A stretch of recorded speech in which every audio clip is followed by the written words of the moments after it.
Profeti Muhammed alayhis salam, siç dihet, më tepër ishte praktik se sa teorik. Atë që përmendë pak më parë, shembulli, modeli më i mirë i praktikës ishte vetë profeti ynë Muhamedi alayhis salam, por edhe me fjalët e tij profetike ka shpjeguar, ka sqaruar, madje ka qenë shpjeguesi dhe sqaruesi më i mirë ajeteve kuranore.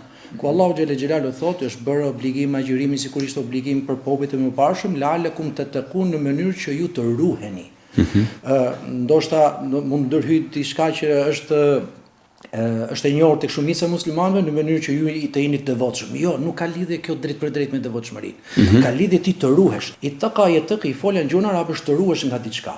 Momentin që ti ruhesh dhe bëhesh korrekt, bëhesh besnik, bëhesh i sinqert në këtë ruajtje, atëherë pastaj vjen devotshmëria. Që do thotë devotshmëria është rrjedhoj.